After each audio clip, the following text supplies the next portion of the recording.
keluar dari jasad sampai masuk ke alam kubur dan apa yang akan dialami di alam kubur. Sebuah hadis dari Al-Barra bin Azib radhiyallahu anhuma, dia menjelaskan bahwa Rasul alaihi salatu wassalamu bersabda, innal mu'mina idza kana fi inqita'i minad dunya wa iqbal ila al-akhirah nazala alaihi malaikatun minas sama' bayadul wujuh wa ma'hum kafanun min akfanil jannah wa hunutun min hunutil jannah hatta yajlisa hawlahu muddal basar thumma yaji'u malakul maut alaihi salatu wassalam wa yajlisu inda ra'sih. Sesungguhnya apabila seorang hamba mukmin, ini yang mukmin dulu, apabila dia sampai di penghujung kehidupannya di dunia menjelang kepergiannya ke akhirat, turunlah para malaikat dari langit.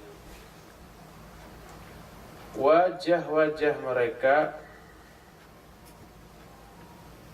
putih seolah-olah wajah mereka itu matahari. Mereka membawa kain kafan yang berasal dari surga dan hunut atau parfum yang juga berasal dari surga. Lalu mereka duduk di sekitar orang mukmin yang akan mati ini sejauh dengan radius sejauh mata memandang. Kemudian setelah itu datanglah malakul maut. Tsumma yaji'u malakul maut. Inilah nama yang benar dari malaikat pencabut nyawa. Hadis menyatakan malakul maut, ayat pun menyatakan malakul maut. Lihat umpama surah As-Sajdah, Allah berfirman, qul yatawaffakum malakul mautil ladzi wukila bikum. Katakan olehmu hai Muhammad bahwa akan mewafatkan kalian malakul maut yang ditugaskan untuk itu. Al-Quran menyebut malakul maut. Hadis yang sahih riwayat Bukhari Muslim juga menyatakan malakul maut. Dan itulah nama yang benar bagi malaikat pencabut nyawa. Adapun penamaan malakul maut dengan sebutan Izrail, berkata Syekh Al-Albani dalam kitab Ahkamul Janaiz, fala'allahu minal Israiliyat. Itu berasal dari Israiliyat. Israiliyat adalah riwayat dari Bani Israel, dari orang-orang Yahudi dan Nasara, yang diceritakan oleh pendeta-pendeta mereka, yang mungkin diambil dari kitab mereka atau terwariskan secara turun-temurun dari pendahulunya, dan diceritakan ke para sahabat, ke orang-orang Mekah atau Madinah baik sebelum Islam atau setelah Islam, lalu menyebar menjadi cerita yang menyebar di tengah masyarakat dan masyhur. Itulah yang disebut dengan Israiliyat. Termasuk penamaan malaikat pencabut nyawa dengan sebutan Israiliyat, bukan berdasarkan Quran atau hadis. Adapun Quran dan hadis menyebutnya dengan malakul maut.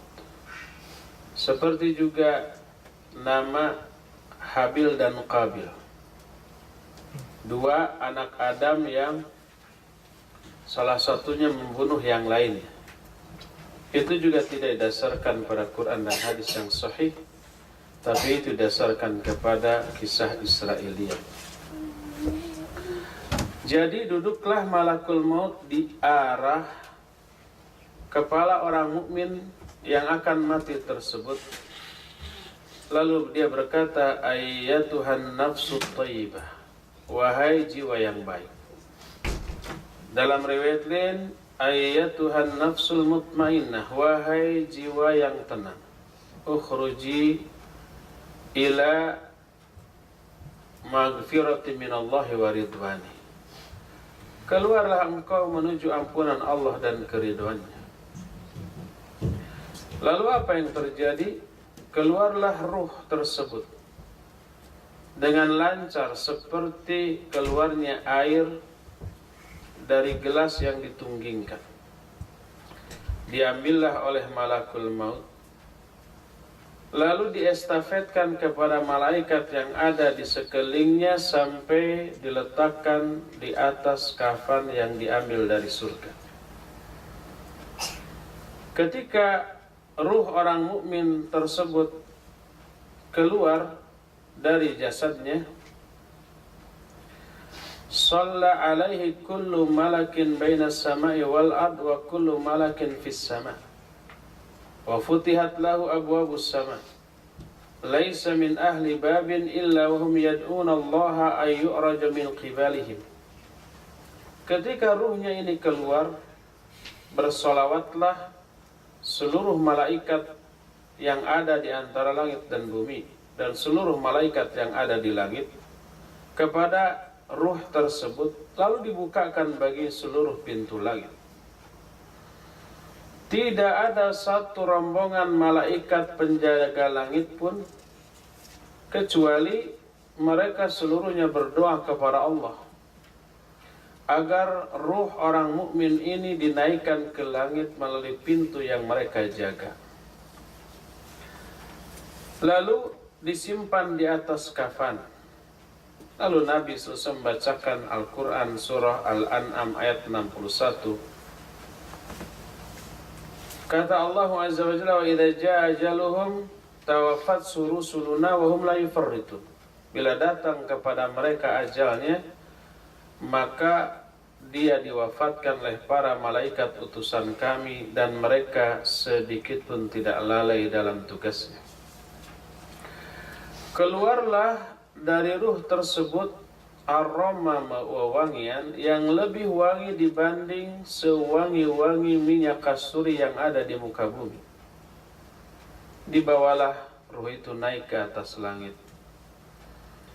Tidaklah ruh ini berpapasan dengan satu rombongan malaikat di tengah jalan menuju langit, kecuali rombongan malaikat itu bertanya, ruh siapa yang baik ini?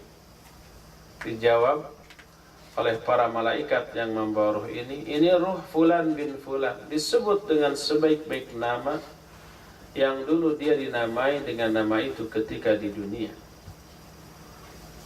Sampailah ke langit dunia. Para malaikat yang membawa ruh ini meminta langit dibukakan pintunya. Dibukakan. Lalu diestafetkan oleh malaikat penjaga langit terus sampai ke langit berikutnya. Kedua, ketiga, keempat, terus sampai yang ketujuh. Setelah sampai ke langit ketujuh, Allah berfirman, uktubu kitaba abdi fi illiyin.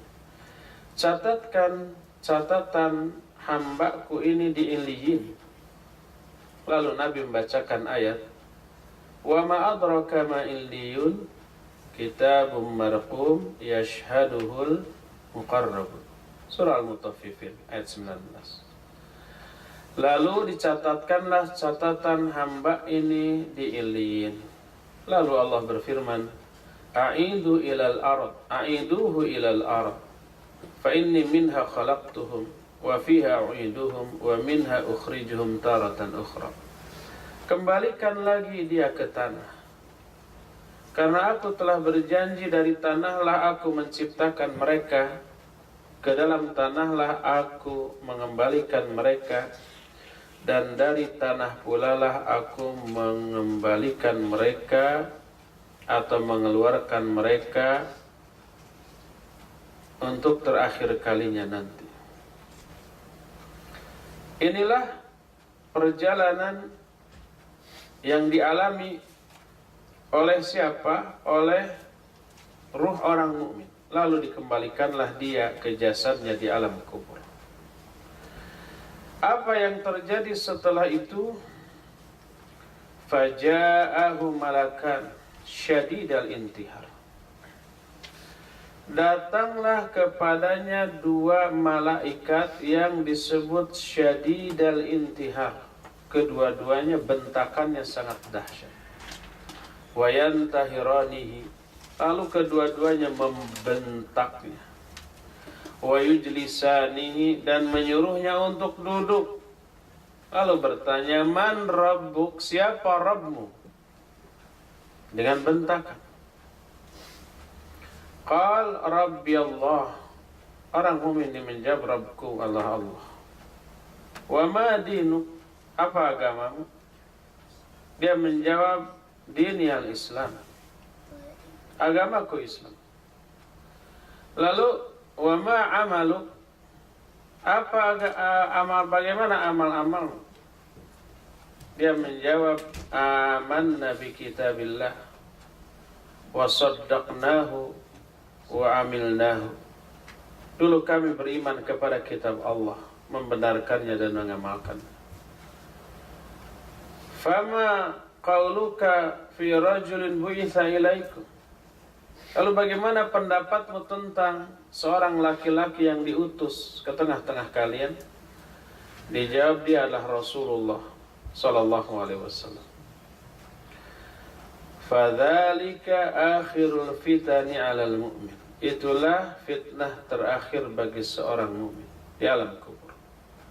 Fitnahnya berupa apa? Berupa pertanyaan di alam kubur, disertai dengan bentakan yang dahsyat.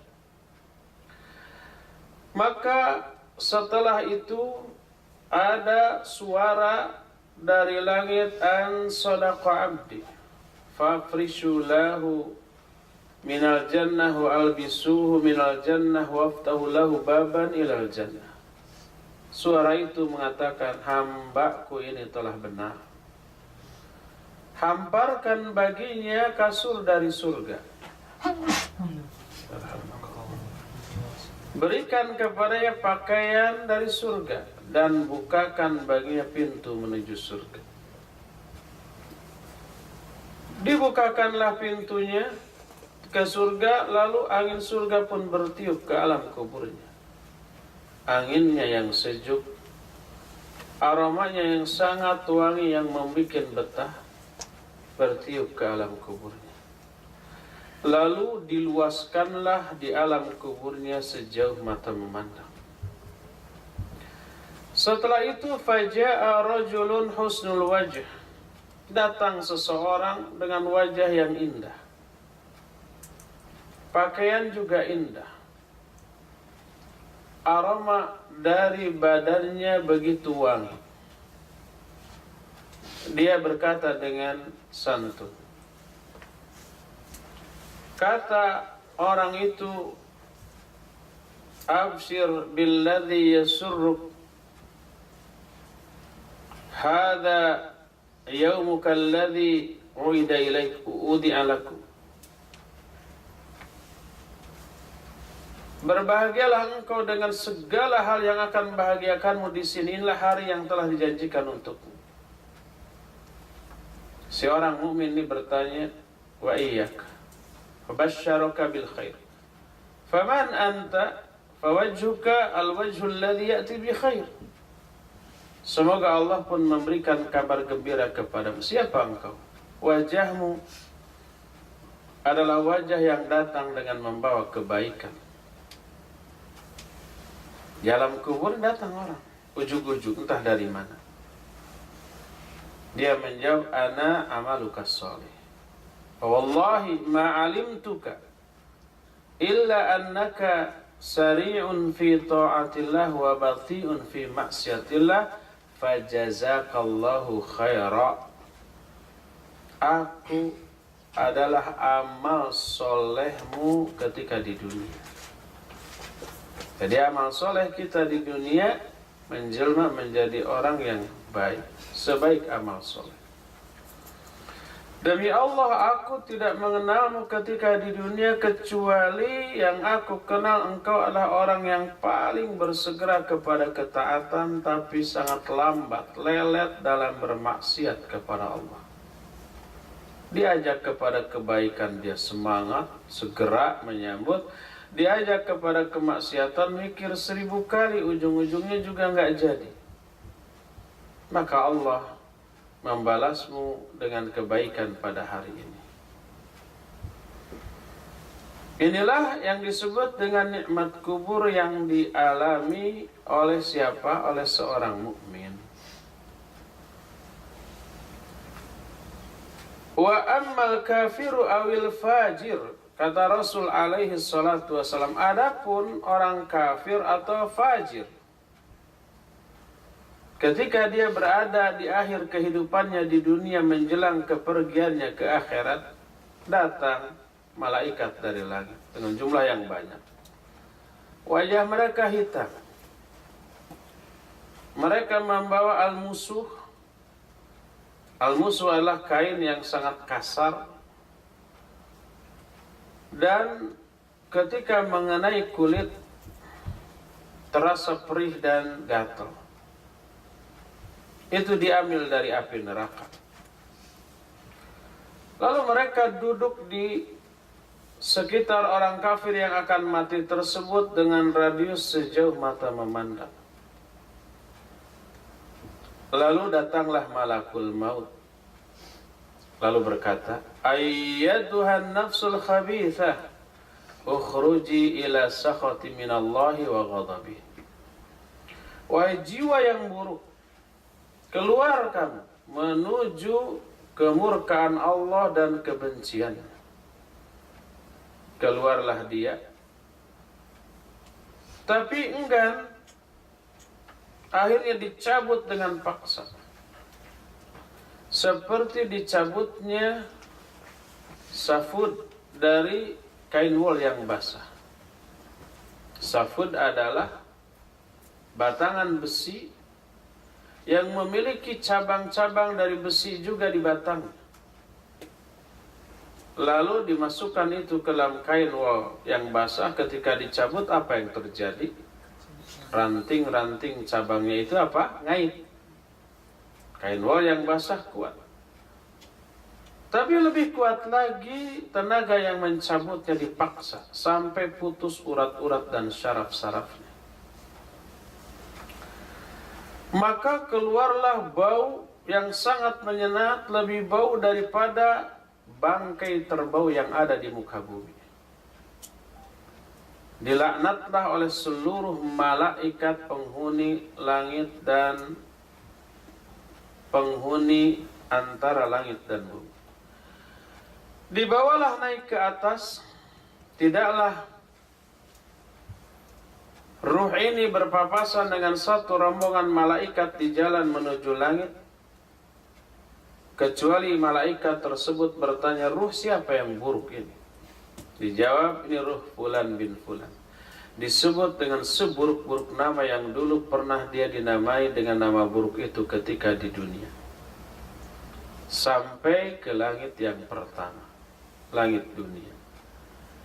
Minta dibukakan tapi tidak dibukakan.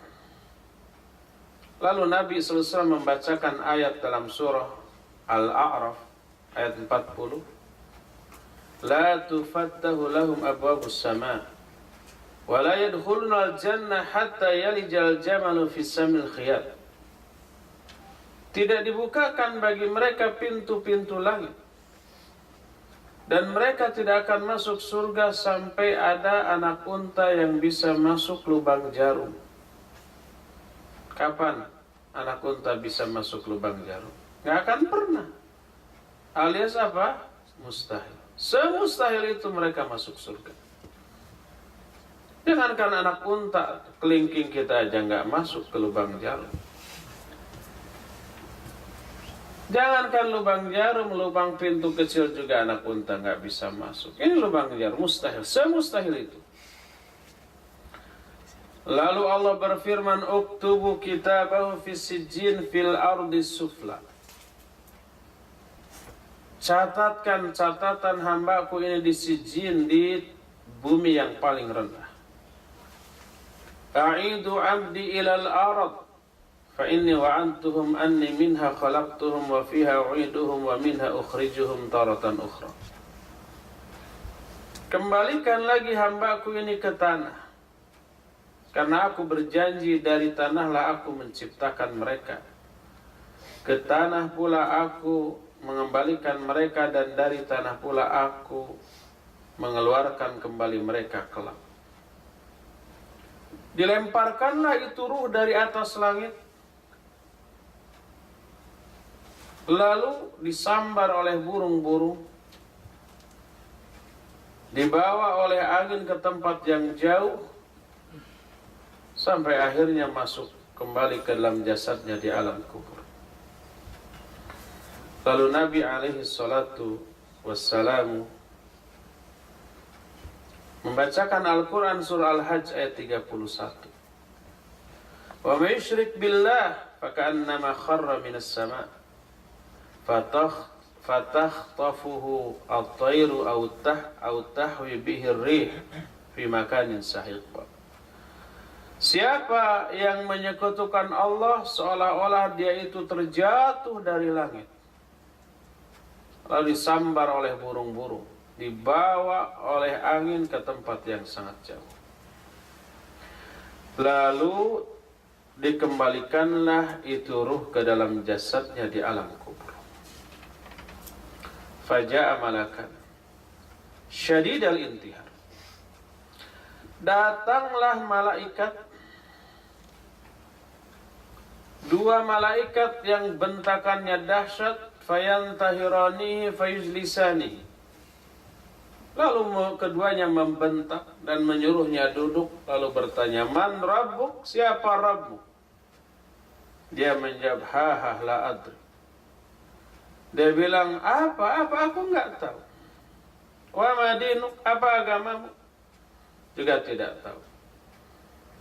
Bagaimana pendapatmu tentang seorang laki-laki yang diutus kepadamu? Dia bilang, aku tidak tahu, aku hanya mendengar orang-orang mengatakannya, aku pun ikut mengatakan. Dua malaikat ini menyatakan, ma daraita wa ma talauta. Kamu tidak tahu, kamu juga dulu tidak membaca Al-Quran. Maka kemudian dipukullah orang ini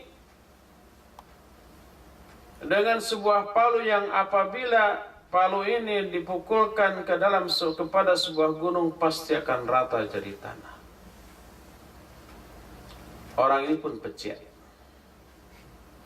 lalu utuh lagi seperti semula, lalu digencet oleh tanah sampai remuk tulang belulangnya, lalu utuh lagi seperti semula, dipukul lagi, begitu dan begitu seterusnya. Setelah itu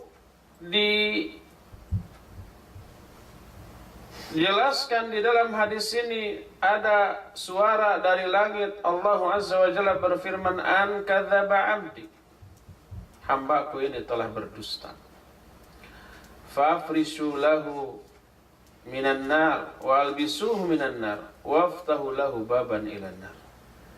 Hamparkan baginya kasur dari neraka, pakaikan pakaian juga dari neraka, dan bukakan pintu menuju neraka. Lalu disiapkan tempat tidur dan pakaian dari neraka, dan dibukakan pintu neraka, berhembuslah angin serta bau busuk dari neraka. Datanglah seseorang yang wajahnya buruk, badannya bau, pakaiannya buruk, dan sikapnya rese. Dia mengatakan, abshir billadhi yasu', hadha yawmuka alladhi tu'ad. Dia bilang, bergembiralah engkau dengan apa-apa yang membuat kamu sengsara. Ini namanya taubih, bergembira, tapi dengan yang membuat kamu sengsara ini ejekan. Selamat menikmati, gitu ya. Selamat menikmati siksaan yang akan dihidangkan sebentar lagi. Nah, itu apa? Ejekan. Orang itu berkata, man an fawajhuka alwajhul ladzi ya'ti bisyarr. Siapa kamu? Wajahmu itu wajah yang datang dengan membawa keburukan. Dia menjawab, ana amalukal khabith. Fa wallahi ma 'alimtuka illa annaka bathi'un fi ta'atillah wa sari'un fi ma'siyatillah. Fajazakallahu syarra. Aku adalah amal busukmu ketika di dunia. Amalnya busuk menjelma menjadi orang busuk juga. Jadi kita bisa memilih di alam kubur mau ditemani orang kayak apa. Sesuaikan aja dengan amal yang sekarang. Demi Allah, aku tidak mengetahuimu ketika di dunia kecuali kamu itu lelet dalam ketaatan tapi bersegera dan semangat dalam bermaksiat. Diajak ngaji, diajak daurah, diajak kebaikan, mikirnya 1000 kali, berakhir nggak jadi. Tapi diajak maksiat, hayu. Nggak diajak juga nawarin diri, ikut dong. Ya. Kepada orang mukmin yang tadi, orang yang menemaninya orang baik, orang yang menyenangkan, lalu dikatakan dibukakan baginya pintu surga, pintu neraka terlebih dahulu. Kepada orang yang beriman dibukakan pintu neraka. Terlihat ada sebuah rumah mengerikan di sana. Dia berkata, "Hadza manziluka lau asaitallah. Fa'abdalallahu laka baitan fil jannah." Tuh lihat, rumah di neraka itu tempatmu kalau dulu kamu bermaksiat kepada Allah. Tapi karena kamu tidak maksiat, Allah mengganti sebuah rumah untukmu di surga. Lalu dibukakan pintu surga dan terlihatlah rumah dengan kemegahannya yang akan dia tinggali kelak. Terlihatlah kemewahan rumah, keindahan perabotan dan kekayaan emas perak beserta bidadari-bidadari surga. Hilar kan? Lalu orang mukmin itu berdoa, Rabbi ajil qiyamas sa'ah kai arji'u ila ahli wa mali. Ya Allah, segerakan kiamat agar aku bisa segera pulang menemui istriku dan hartaku. Dia berdoa, mudah-mudahan kiamat segera. Karena sebelum kiamat nggak bisa masuk ke dalam surga itu kan. Orang itu mengatakan, uskun, tinggal dulu kamu di sini. Belum boleh dulu, nanti tinggal dulu di alam kubur tapi dengan kenikmatan kubur. Adapun kepada orang kafir diperlihatkan rumah dia di neraka. Hadza manziluka, itu rumahmu nanti loh. Melihat dahsyatnya rumah di dalam neraka beserta kengerian azabnya, orang kafir ini berdoa, Rabbi la tuqimis sa'ah. Ya Allah, jangan jadikan kiamat. Karena begitu kiamat udah babak belur dia. Lebih baik mengalami azab alam kubur yang tidak seberapa dibanding azab di neraka. Tidak seberapanya aja sebenarnya sudah berapa itu. Sudah dahsyat. Inilah sekilas perjalanan ruh baik orang mukmin ataupun orang kafir sejak dia sakar, dicabut nyawanya oleh malakul maut sampai dikembalikan ke alam kubur. Semoga Allah Azza wa Jalla memasukkan kita ke dalam golongan orang mukmin yang ruhnya diperlakukan seperti roh orang mukmin yang tadi diceritakan di dalam hadis. Terus bagaimana yang akan dialami di alam kubur? Itu episode pertama. Masuk sekarang episode kedua, kehidupan di alam kubur. Saya ada buku kecil, judulnya Al-Qabru Ru'yatun Minad Dakhil. Artinya kuburan atau alam kubur, dan Ru'yah Minad Dakhil artinya penglihatan dari dalam. Maksudnya dari dalam alam kubur. Di sini jelaskan apa yang terjadi di alam kubur. Dahsyat ini. Kalau ini satu daurah satu buku ini 3 hari insya Allah selesai. Cuma kan 3 hari ini berapa tema? Nggak satu tema. Yang satu temanya sebenarnya harus menjadi bahasan dalam satu daurah. Makanya ringkas-ringkas. Belum ini kitab Al-Qiyamatus Sughra. Kiamat kecil. Yang dimaksud kiamat kecil itu kematian dan kehidupan setelah kematian, menyangkut alam kubur dan seterusnya ya. Nggak mungkin dua-duanya dibahas, satu aja nggak akan tamat. Bagaimana keadaan di alam kubur? Pertama kita akan bahas kengerian di alam kubur. Utsman bin Affan kata Hani itu maula atau pembantu Utsman bin Affan. Hani itu nama laki-laki kalau di sana. Kalau di Indonesia perempuan deh. Neng Hani balik ke mana? Itu kenapa Neng? Karena perempuan. Kalau di sana laki-laki. Ada nggak qori namanya Hani? Ada Hani Ar-Rifai ya.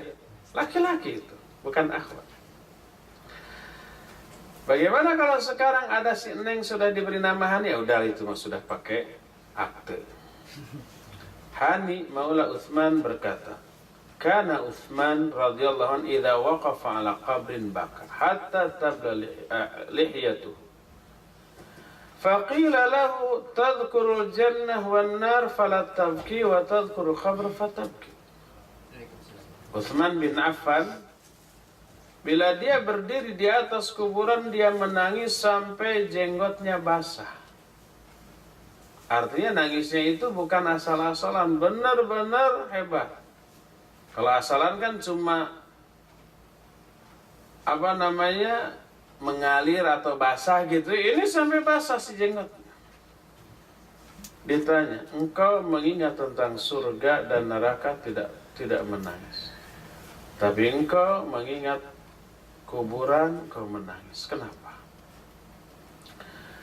Dia menjawab, inni sami'tu Rasul sallallahu alaihi wasallam yaqul al-qabru awwalu manazilil akhirah. Fa in naja minhu fama ba'dahu aisaru minhu wa in lam yanja minhu fama ba'dahu asyaddu minhu. Karena aku pernah mendengar Rasul SAW bersabda, kuburan adalah fase awal menuju akhirat, terminal awal menuju akhirat. Siapa yang selamat darinya, maka kehidupan setelahnya lebih mudah baginya. Dan siapa yang tidak selamat, maka kehidupan setelahnya lebih susah lagi, lebih dahsyat lagi baginya. Lalu dia pun berkata, aku pun mendengar Rasul sallallahu alaihi wasallam bersabda, ma ra'aitu mandaran qad illa al-qabr afda'u min. Tidak pernah aku melihat satu pemandangan yang mengerikan kecuali alam kubur jauh lebih mengerikan lagi daripada itu. Hadis ini dikeluarkan oleh Imam At-Tirmidzi, diterima dari Al-Barra bin Azib radhiyallahu anhu. Oleh karena itulah maka kehidupan di alam kubur adalah kehidupan yang mengerikannya tidak ada bandingannya dengan kengerian yang pernah ada di alam dunia. Kedua, alam kubur adalah alam yang sangat gelap. Tidak hanya kuburan fisiknya yang gelap dan sumpek, tapi alam kuburnya juga gelap. Sebagaimana dijelaskan bahwa ada seorang wanita yang tukang nyapu di masjid di zaman Rasul alaihi salatu wassalamu. Karena itu Nabi SAW merasakan kehilangan. Kemana nih wanita yang biasa menyapu kok nggak ada? Ditanya kepada para sahabat, mati tadi malam, beberapa malam yang lalu. Kenapa kalian tidak memberitahukan aku. Kami tidak ingin membangunkan. Kami kuburkan malam itu juga. Lalu Nabi SAW minta kepada para sahabat agar ditunjukkan ke kuburannya, lalu ditunjukkan. Datanglah beliau, lalu sholat di atas. Sholat janazah. Boleh enggak? Boleh. Karena sholat janazah adalah sholat yang tidak ada ruku dan sujud. Hanya berdiri 4 takbir. Yang tidak boleh adalah salat yang ada ruku dan sujud di kuburan walaupun tidak menghadap kuburan. Kuburannya di kiri, di kanan atau di belakang, tapi di areal pekuburan, maka itu tidak boleh. Nabi salat, setelah salat beliau bersabda, "Inna hadhil qubura mali'atun dhulmatun ala ahliha, wa inna Allah azza wa jalla munawwiruha lahum bisolati alaihim." Sesungguhnya alam kubur ini dipenuhi dengan kegelapan bagi para penghuninya, dan sungguhnya Allah akan menerangi alam kubur tersebut dengan solatku atas mereka. Di sini diriwayatkan Imam Bukhari, Imam Muslim, Abu Daud, Ibnu Majah, Al-Baihaqi dan Imam Ahmad dengan sanad yang sahih. Inilah yang kedua, alam kubur itu gelap, kecuali akan terang dengan salat Nabi SAW bagi mereka. Ketiga, di alam kubur ada himpitan yang dahsyat, yang membuat penghuni kubur pejet, dan tidak ada seorang pun yang selamat sesoleh apapun dia. Apalagi orang yang salah, yang soleh aja kena gencetan ini. Sebagaimana dijelaskan dalam sebuah hadis tentang kematian Sa'ad bin Mu'ad, seorang yang soleh. Saking solehnya kematian Sa'ad menyebabkan arasy Allah berguncang. Dibukakan seluruh pintu langit, disaksikan oleh 70.000 malaikat. Sebagaimana sabda Nabi SAW, "Hadzal ladzi taharraka lahul arasy wa futihat lahu abwabus sama wa syahida sab'una alfan minal malaikah laqad dhamma dhammatan thumma farraja anhu." Inilah orang yang kematiannya membuat arasy berguncang. Dibukakan baginya seluruh pintu langit dan disaksikan oleh 70.000 malaikat, tapi dia pun digencet di alam kuburnya dengan satu gencetan, lalu setelah itu diselamatkan darinya. Hadis ini riwayat Imam An-Nasa'i dengan sanad yang sahih berdasarkan syarat Imam Muslim.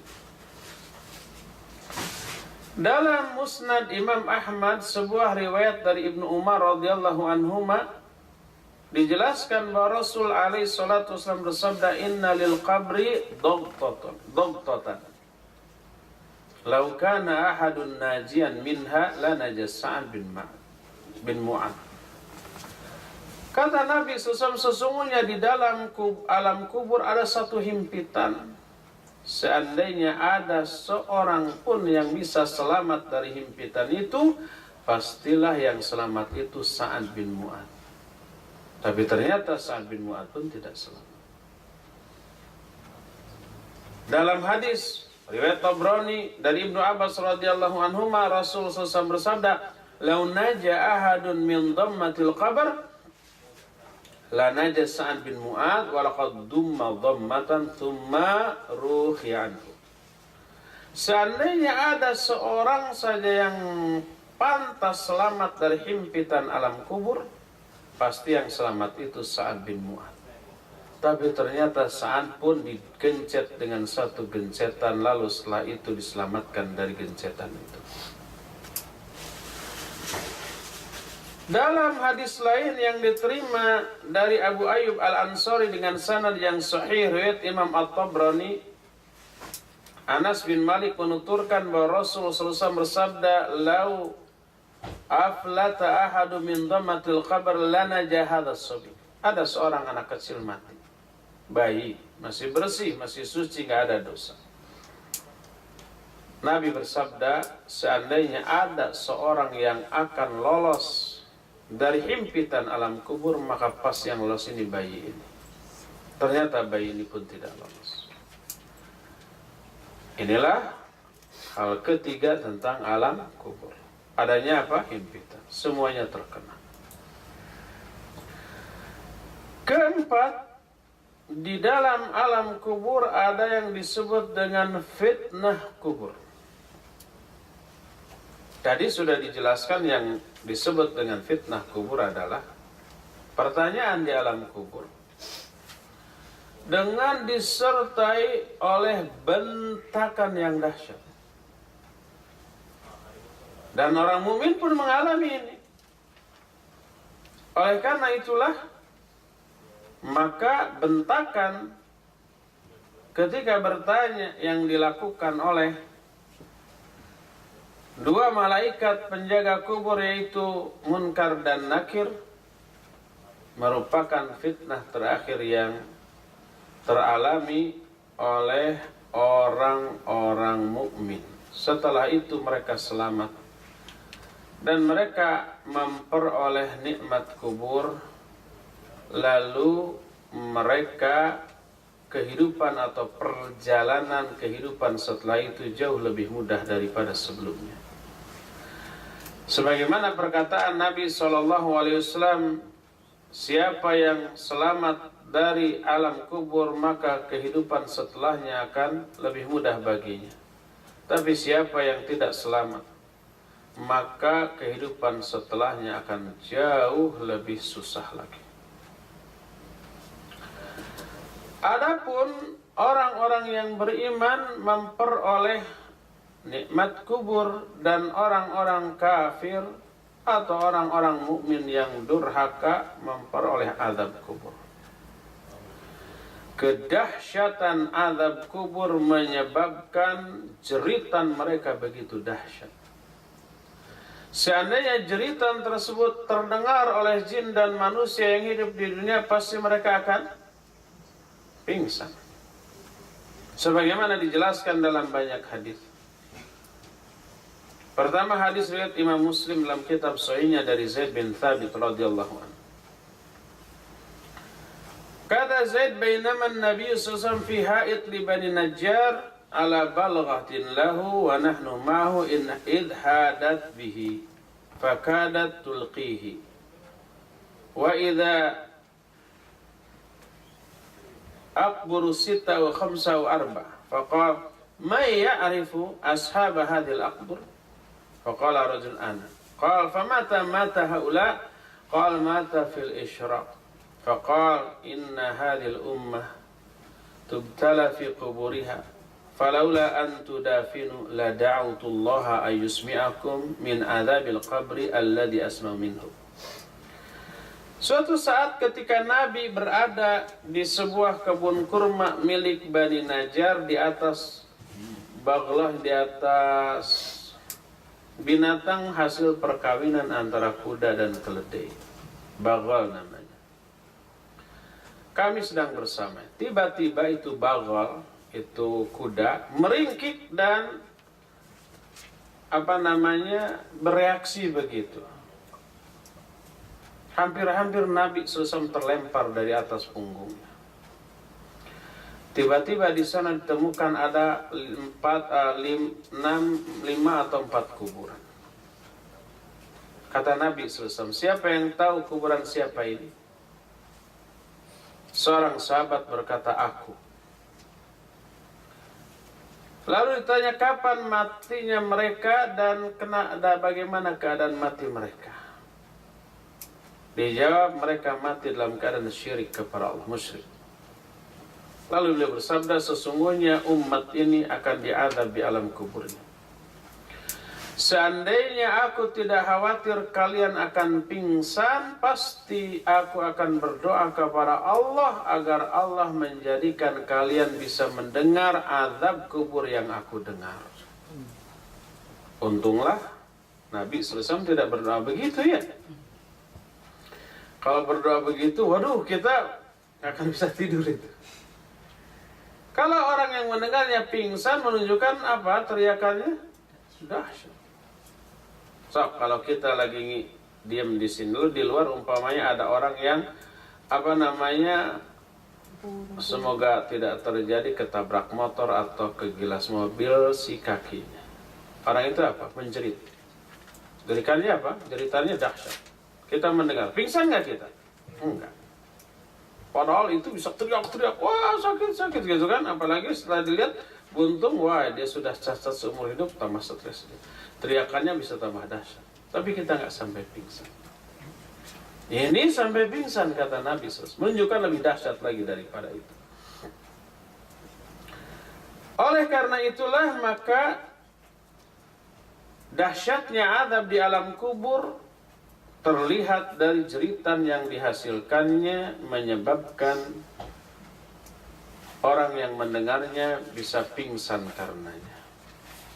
Oleh karena itulah maka azab alam kubur itu adalah sesuatu yang wajib untuk kita hindarkan dengan cara yang telah Allah syariatkan selama kita hidup di alam dunia.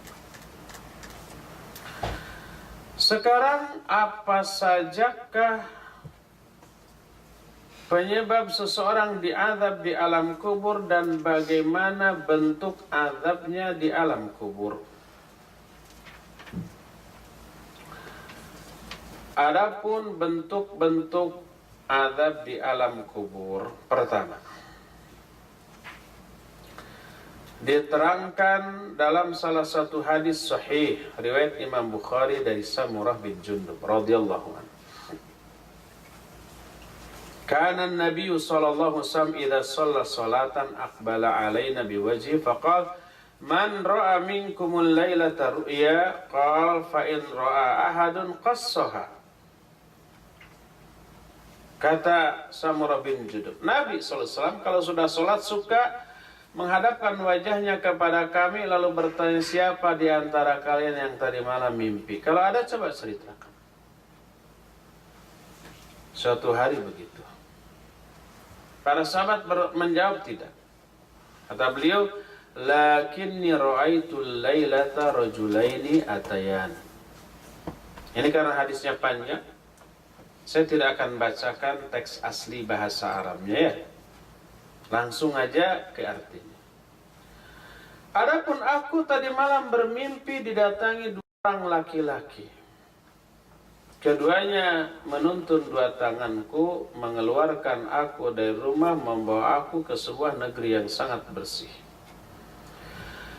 Tiba-tiba di tempat itu ada seorang yang duduk dan di sampingnya ada orang yang berdiri dengan di tangannya ada sepucuk besi yang tajam. Tiba-tiba orang yang sedang memegang besi tersebut menusukkan besi tersebut ke rahang orang yang duduk sampai tembus ke tengkuknya. Dari sini, terus ke tengkuk. Sakit enggak? Jangan ditanya deh. Jangankan begitu, kita makan dengan ikan yang ada durinya, lalu durinya itu melag, kata orang Sunda apa? Melag teh nyangkut di tenggorokan. Kesiksanya ya. Air satu panci bisa habis ya. Kalau nggak keluar juga bisa nangis. Itu cuma kecil begitu dapat, kecil banget sebesar rambut ya. Ini besi loh dari rahang sampai ke tengkuk. Waliyadzubillah.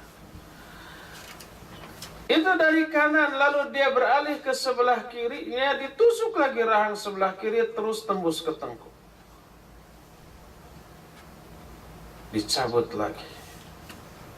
Begitu dicabut, rahang dan tekuknya utuh seperti sedia kala. Ditusuk lagi, menjerit lagi, cabut lagi, utuh lagi, tusuk lagi, jerit lagi, dan seterusnya. Begitu terus. Nabi bertanya, mahadha apa ini? Qala intalib. kedua lelaki yang bawaku itu berkata, udah kita pergi aja. Pergilah kami dan datanglah kami ke suatu tempat. Di tempat itu ada orang yang sedang berbaring di atas tengkuknya. Kata orang Sunda mah melakcau. Stand up apa? Bukan stand up. Head up apa? Kalau berdiri di atas kepala apa namanya? Handstand? Handstand apa pakai tangan? Headstand. Kata orang Sunda melakcau. Macau. Cau itu pisang. Kayak nanam pisang gitu. Tapi ini di tengkuknya. Di sampingnya ada orang yang berdiri sambil memegang sebuah batu yang sangat besar. Tiba-tiba gejret itu batu besar ditimpakan kepada kepala orang yang sedang berbaring itu. Pejet. Menggelindinglah itu si batu. Diambil lagi oleh orang itu. Setelah diambil, dia kembali ke samping orang itu, dan orang tadi yang sudah pejet kepalanya utuh kembali. Ditimpakan lagi, gejret lagi, pejet lagi, menggelinding lagi, diambil lagi, kembali lagi, utuh lagi, timpakan lagi, pejet lagi, ya terus begitu. Aku bertanya, siapa itu? Apa itu? Sudah, kita pergi aja, kata dua orang yang membawa aku, lalu pergi. Tibalah di suatu tempat, di sana ada sebuah tempat seperti tanur, seperti tungku, seeng kata orang Sunda malah. Naon seeng itu bahasa Indonesia. Tempat menanak nasi zaman dahulu, yang bawahnya dasarnya lebar tapi di lehernya mengecil gitu. Terus disimpan air asupan yang bentuknya kayak kerucut. Apa itu namanya? Di Sunda namanya seeng. Di Jawa apa? Tempat menanak nasi. Pokoknya ada tempat seperti itu. Bawahnya lebar, luas, tapi atasnya sempit. Kemudian di bawah seeng tadi dinyalakan api. Dan di dalam wadah tersebut ada laki-laki dan wanita telanjang. Begitu dinyalakan mereka kepanasan, berebut naik ke atas. Bayangkan, di bawahnya luas, orang banyak berebut melalui celah yang sempit di atas. Setelah semuanya keluar, ada yang tentu saja nggak sempat gosong dulu ya. Api pun padam lagi. Mereka kembali lagi masuk. Setelah semuanya masuk, dinyalakan lagi. Panasan lagi. Berebut lagi keluar. Tentu saja dengan menderita. Setelah itu mereka kembali lagi. Begitu dan begitu terus. Nabi bertanya, apa itu? Ya udah, kita pergi aja. Pergi. Datanglah kepada sebuah sungai dari darah. Seluruhnya darah. Di samping sungai itu ada orang yang berdiri dengan memegang batu, dan di tengah sungai darah ada orang yang kelelep. Berenang dia ke pinggir. Tapi begitu mau sampai ke pinggir, dilempari oleh orang yang ada di tepi sungai dengan batu. Akhirnya tergeser lagi, terseret lagi ke tengah. Setiap kali mau menepi dilempar, begitu dan begitu seterusnya. Lalu Nabi bertanya, apa itu? Ya sudah, intali, kita pergi. Pergilah. Dan seterusnya, kisah ini masih panjang. Tapi akhir cerita, setelah seluruh perjalanan selesai dialami oleh Nabi dan kedua laki-laki ini, kemudian kedua laki-laki ini menerangkan seluruh apa yang dialami dalam perjalanan mereka. Nabi bertanya, tawaftumani laila fa akhbirani amma ra'i. Kalian telah membawa aku berkeliling. Coba jelaskan apa yang aku lihat tadi. Keduanya menjawab na'am. Iya. Amma alladhi ra'aita yushaqqu shadquhu fakadzdzab yuhadditsu bil kadhibah fatuhmalu anhu hatta tablughal afaq. Adapun orang yang kamu lihat rahangnya ditusuk sampai ke tengkuknya, dia adalah pendusta. Dia berbicara dengan kedustaan sampai kedustaannya memenuhi ufuk. Fayusna'u bihi ma ra'aita ila yaumil qiyamah. Dia akan mengalami seperti yang kamu lihat sampai hari kiamat. Berarti itu kejadiannya kapan? Sebelum hari kiamat. Kapan? Di alam kubur. Itu azab kubur bagi para pendusta. Waliyadzubillah. Semoga Allah Azza wa Jalla menjauhkan kita dari golongan para pendusta ini. Amin. Dan menyelamatkan kita dari azab kubur bagi para pendusta. Adapun orang yang kamu lihat berbaring lalu ditimpa kepalanya dengan batu besar, dialah orang yang telah Allah ajarkan Al-Quran. Fanama anhu billail walam ya'mal fihi bin nahar. Tapi dia tidur pada malam hari dan tidak mengamalkan ilmunya di siang hari. Yuf'alu bihi ila yaumil qiyamah. Dia mengalami itu sampai hari kiamat. Semoga Allah Azza wa Jalla pun menyelamatkan kita dari nasib seperti ini. Menganugerahkan ilmu dan menghidayahi kita dengan amalan atas ilmu itu. Sehingga kita selamat dari azab kubur sedahsyat tadi sampai hari kiamat. Allahumma amin. Adapun orang yang kamu lihat berada di atas tungku, kemudian dibakar di bawahnya dengan api, lalu berebut keluar dan lewat celah-celah sempit, mereka adalah para pezina. Semoga Allah pun menyelamatkan kita dari golongan seperti ini. Dijauhkan dari zina dan para pendahulunya atau para seluruh jalan yang bisa menyeret kita kepada perzinahan, pergaulan bebas, atau menatap aurat, atau berkomunikasi dengan lawan jenis sekedar iseng tanpa ada keperluan, dan itu adalah tipu daya syaitan. Adapun orang yang kamu lihat di sungai darah, mereka adalah para pemakan riba. Mereka akan mengalami itu sampai hari kiamat. Adapun aku ini Jibril dan ini Mikail. Ternyata kedua orang yang membawa Nabi SAW ke di alam mimpi tersebut adalah Jibril dan Mikail. Hadis ini diriwayatkan oleh Imam Bukhari dalam kitab Sahih Bukhari, Kitabul Janaiz, dengan sanad yang sahih yang menggambarkan beberapa bentuk dari alam kubur. Beberapa bentuk apa? Azab. Beserta penyebabnya tuh. Tadi sudah dijelaskan penyebab seorang diazab di alam kubur, pendusta, ya. Tidak mengamalkan Al-Quran, berzina, memakan harta riba, dan yang lain-lainnya.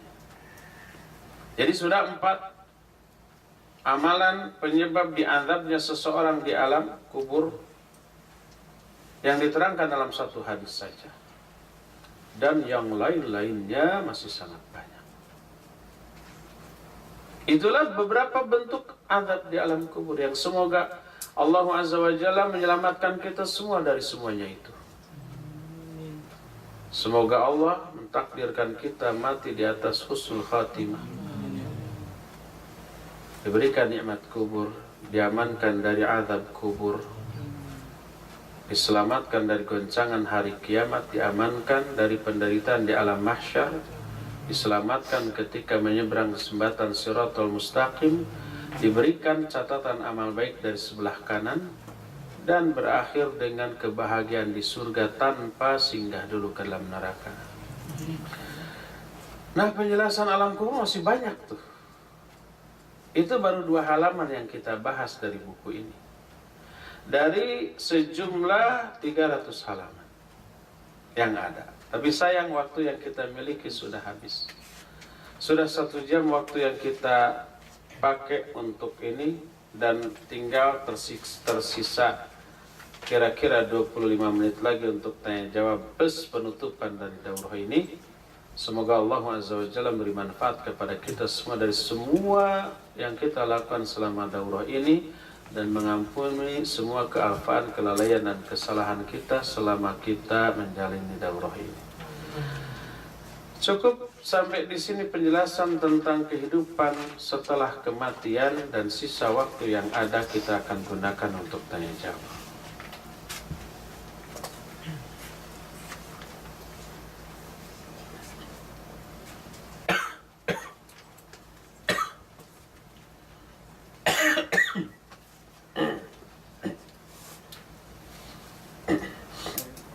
Pertanyaan dari akhwat.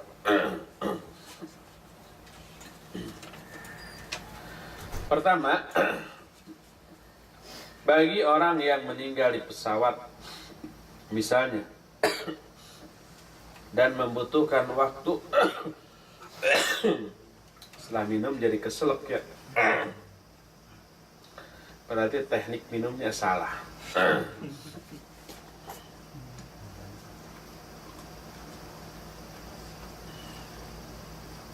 Nah, yang kedua barusan benar. Bagi orang yang meninggal di pesawat misalnya, dan membutuhkan waktu beberapa hari sebelum dikuburkan, di manakah ruhnya selama itu? Ada pertanyaan lagi, bagaimana yang jasadnya nggak dikuburkan? Baik nggak dikuburkannya karena memang matinya nggak ketahuan di tengah hutan, nyebur ke laut, dimakan ikan, dimakan binatang buas, atau yang bom bunuh diri terus kemana-mana gitu kan, nggak diketahui lagi, dipatuk ayam gitu yang berceceran kecil-kecil gitu ya, ada kucing diambil dimakan. Bagaimana dia di alam kubur? Baik, ini pertanyaan yang bagus. Harus dibedakan antara kuburan dan alam kubur. Kuburan adalah alam nyata. Bukti bahwa dia alam nyata, kita bisa intervensi, bisa berubah, bisa kita gali, bisa kita pindahkan, bisa kita alih fungsikan, dan seterusnya ya. Itu kuburan, itu alam nyata. Adapun alam kubur, alam gaib, yang kita tidak tahu entah di mana dan bagaimana, dan tidak bisa kita jangkau dengan fisik kita dan indera kita ataupun akal kita. Orang kesalahan dalam masalah ini banyak membayangkan alam kubur itu kuburan. Sehingga untuk membuktikan adanya alam kubur, mereka menggali kuburan, katanya orang kafir. Begitu sudah dikuburkan, digencet gitu ya, remuk tulang belulangnya, yuk besoknya kita gali ini kuburan orang kafir, utuh. Ada orang soleh, katanya orang soleh itu diluaskan seluas mata memandang, digali ini orang soleh, kuburan besok tetap segitu. Kenapa? Karena mereka menyangka alam kubur itu kuburan. Beda. Apa yang terjadi di kuburan dan di alam kubur berbeda. Kalau alam kubur adalah kuburan, berarti orang yang mati dengan jasad tidak dikuburkan nggak masuk lubang, nggak masuk alam kubur dong ya. Kalau banyak tuh, orang-orang kafir banyak tidak dikuburkan. Baik karena dia dibakar, lalu abunya ditebar, ataupun dibalsam, diawetkan seperti Fir'aun gitu ya. Atau tidak dimasukkan ke kuburan, tapi disimpan di peti-peti, dimumikan. Atau di daerah-daerah tertentu cukup di gua gitu ya, dimasukkan gitu kan. Jadi kelihatan. Apakah mereka tidak masuk alam kubur? Masuk semua. Terus jasad yang akan dimasuki oleh ruh mana? Jasad itu juga.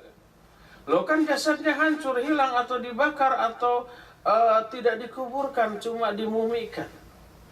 Itu urusan Allah Azza wa Jalla. Allah sangat berkuasa dan mudah untuk mengatur semuanya itu.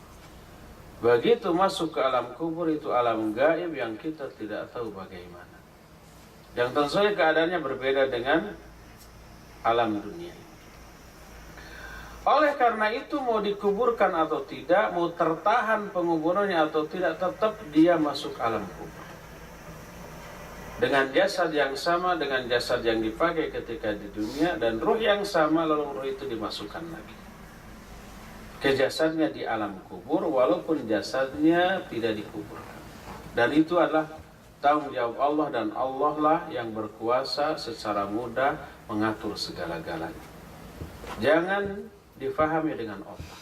Otak nggak bisa menjangkau, karena itu alamnya berbeda. Wallahu a'lam. Lalu di manakah ruh selama di alam kubur? Nah, ini yang belum sempat dijelaskan. Ada 5 macam ruh.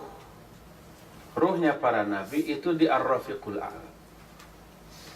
Kedua, ruhnya para syuhada itu menjelma sebagai burung hijau yang terbang kian kemari di taman-taman surga. Itulah nikmat kubur. Ketiga, ruh orang mukmin yang soleh, dia bergelayutan di taman-taman surga, menjelma sebagai burung hijau pula. Bedanya dengan para syuhada, kalau para syuhada berterbangan kian kemari, kalau ini bergelayutan. Enak mana? Terbang. Keempat, ruh orang mukmin ahli maksiat, mereka memperoleh azab kubur seperti tadi. Tergantung jenis kemaksiatan. Dan terakhir, ruh orang kafir, orang non-muslim, orang musyrik, mereka memperoleh azab kubur dengan lebih dahsyat lagi. Itu nggak sempat kita jelaskan dengan dalil-dalilnya dan bentuk-bentuk azabnya ya, karena waktu yang terbatas. Bagaimana dengan mu'allaf yang tidak mau melakukan sunat? Maksudnya laki-laki. Maksud sunat di sini khitan gitu ya, bukan sholat sunat ya. Khitan. Kita harus jelaskan, sholatnya nanti nggak bisa sah karena tanpa sunat najisnya nggak bisa bersih gitu kan. Salah satu konsekuensi seorang kafir yang tanya kafir lalu masuk Islam ya harus disunat agar dia sholatnya bisa bersih. Saya tidak tahu apakah tanpa sunat najisnya bisa bersih atau tidak. Tapi yang jelas syariat Islam mewajibkan bagi laki-laki untuk disunat. Kasih tahu ya. Berikan penjelasan. Kalau sakit, sekarang sudah modern, ada yang tidak sakit ya.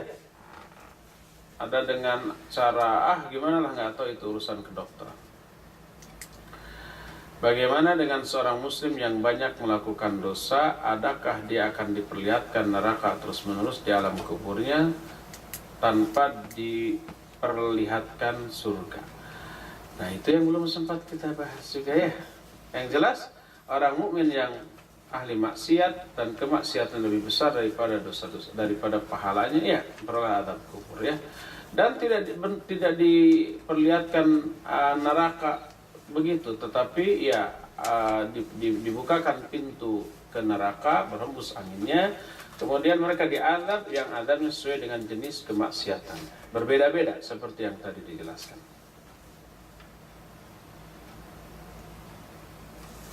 Ini sudah kejawab.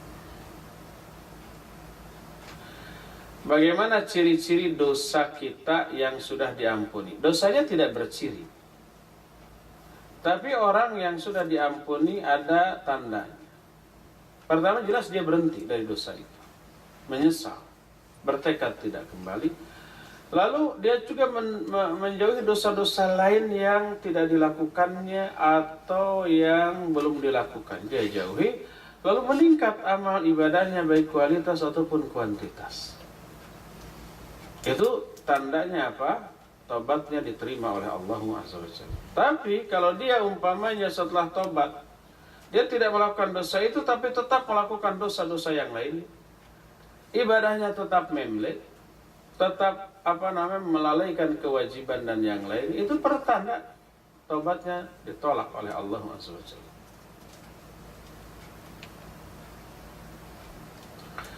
Apakah orang yang sedang berada di alam kubur bisa mendengar? Ini juga belum kebahas. Iya, mendengar langkah-langkah sendal orang yang berlalu pulang setelah menguburkannya.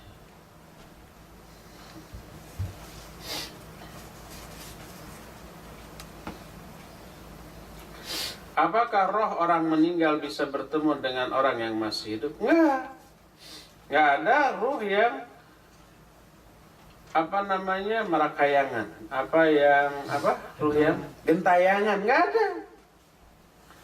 Kalau ruh bisa keluar dari alam kubur, ya nggak akan ada ruh yang betah di alam kubur, itu ya. Orang-orang kafir bisa keluar ruhnya dari alam kubur, lebih baik keluar itu daripada di atap. Ke mall, tidur di hotel, gitu aja sudah. Ya. Maka alam kubur kosong kalau begitu. Oleh karena itu, ruh yang masuk di alam kubur nggak bisa keluar dari alam kubur dan masuk ke alam dunia. Nggak ada. Tapi kok ada banyak kejadian penampakan itu? Bukan ruh orang yang sudah mati, tapi itu syaitan dari kalangan jin yang menyerupai orang yang sudah mati. Untuk mengesankan pada orang yang masih hidup bahwa orang mati hidup lagi, kemudian gentayangan. Itu rekayasa bangsa setan dari kalangan bangsa jin. Tambahan, bagaimana yang pada dalam mimpi bertemu dengan kakek atau Iya, bagaimana kalau dalam mimpi kita bertemu dengan orang yang sudah mati? Iya, mimpi itu ada 3. Ada dari Allah Azza wa Jalla. Seperti mimpi-mimpi yang baik dan jelas, gamblang. Setelah mimpi itu kita senang, kita happy. Itu dari Allah, maka hamdalah. Kedua dari syaitan. Segala hal yang tidak disukai itu dari syaitan. Termasuk mungkin mimpi bertemu dengan orang yang sudah meninggal, dengan kakek, dengan nenek, dengan orang tua yang sudah meninggal, lalu membuat kita sedih dengan mimpi. Itu dari syaitan. Siapa yang bermimpi seperti itu dengan mimpi yang tidak disukainya, maka ta'awudlah. Lalu meludah ke kiri 3 kali, balikan bantalnya. Maka insya Allah mimpinya tidak akan madarat dan jangan diceritakan kepada siapapun dan tidak akan berlanjut. Tapi kalau begitu mimpi yang mengerikan gitu, kita bangun, ngeri, lalu tidur lagi, berlanjut itu bisa lebih mengerikan. Tapi begitu bangun, a'udzubillahi minasyaitonir rajim, meludah ke kiri 3 kali atau meniup, balikan bantalnya dan jangan diceritakan, maka insya Allah tidak akan madarat. Terakhir, kita sediakan waktu untuk penutupan kira-kira 10 menit. Apa alasan utama sebuah kelompok Islam menolak hadis ahad seperti azab kubur? Pertama karena kebodohan tentang hadis. Kalau nggak bodoh, nggak akan menolak. Tidak ada seorang pun ulama ahli hadis yang menolak hadis ahad, termasuk dalam masalah akidah. Kedua, karena ini juga berpangkal dari kebodohan, kata mereka hadis ahad dilalahnya dhanniyah. Dhanniyah itu artinya tidak pasti, hanya berdasarkan dugaan, tidak sama dengan Al-Qur'anul Karim. Apa akibatnya? Akibatnya mereka harus meruntuhkan banyak perkara usul akidah dan tauhid karena penolakan terhadap hadis ahad. Coba rukun iman, rukun Islam tentang malaikat Jibril yang menjelma menjadi orang, nanya tentang apa itu iman, apa itu Islam, apa itu Islam. Itu hadisnya ahad. Itu apakah ditolak? Kedua, Mu'adz diutus oleh Nabi ke Syam mengajarkan tauhid sendirian. Berarti hadis yang diriwayatkan dari Mu'adz bin Jabal karena sendiri itu hadis ahad. Padahal menjelaskan tentang akidah. Kata Nabi SAW, innaka ta'ti qauman min ahli kitab. Falyakun awwala ma tad'uhum ilai syahadatu alla ilaha illallah wa anni rasul. Kamu akan mendatangi satu kaum dari ahli kitab, maka jadikan dakwah yang pertama kamu lakukanlah syahadat la ilaha illallah dan Muhammad. Itu tauhid, itu akidah. Tapi sendiri. Penjelasan Mu'adz semuanya ahad. Kalau itu tidak sah, tertolak, maka keislaman penduduk Syam bisa-bisa tertolak juga. Tidak sah bisa-bisa kalau begitu. Itu bahaya besar. Ya, karena bahaya besar, maka menolak hadis ahad termasuk apalagi menyangkut masalah akidah, konsekuensinya sangat-sangat berat. Dia bisa menganggap keislaman banyak orang tidak sah, termasuk keislaman para tabi'in di Syam atau di negeri lain yang oleh Nabi diutus seorang sahabat saja ke negeri-negeri itu. Itulah konsekuensinya. Dan sekali lagi ini semuanya karena apa? Kebodohan mereka. Karena ketidaktahuan. Karena mereka menimbang benar salah dengan akal, dengan otak. Hadis yang menurut mereka tidak masuk akal ditolak. Kalau ada ayat yang tidak masuk akal ditakwil. Akal menjadi hakim terhadap Al-Quran dan As-Sunnah. Dia menempatkan akal di atas Al-Quran dan As-Sunnah. Al-Quran yang tidak masuk akal ditakwil, As-Sunnah walaupun sahih yang tidak masuk akal didhaifkan, ditolak. Dengan alasan itu dhanniyah, itu hadis ahad. Itu sebodoh-bodoh kebodohan dan seburuk-buruk keburukan, karena melahirkan keburukan yang tidak kecil, menyebabkan dia harus mentidaksahkan keislaman sebagian besar tabi'in yang didakwahi hanya oleh seorang sahabat saja. Ini bukan satu-satunya bahaya yang dimunculkan, tapi banyak lagi. Tapi dengan itu pun sudah tolak untuk membantah mereka semua, ya. Ya, begitulah, walaupun pembicaraan alam kubur hanya sebatas muqaddimah. Belum seluruh aspek yang harus dibahas kita bahas. Tapi mudah-mudahan ke depan, walaupun tidak dengan saya, oleh ustadz lain, itu bisa berlanjut untuk menggali segala hal yang terkandung dalam kehidupan setelah kematian, sehingga bisa memberikan faedah yang banyak bagi kita. Cukup sampai di sini. Bila selama daurah ini banyak kekurangan, banyak hal yang kurang berkenan, saya mohon dimaafkan. Subhanakallahum bihamdik, asyhadu an la ilaha illa ant, astaghfiruka wa atubu ilaik. Alhamdulillahirabbil alamin. Wassalamualaikum warahmatullahi wabarakatuh. Waalaikumsalam.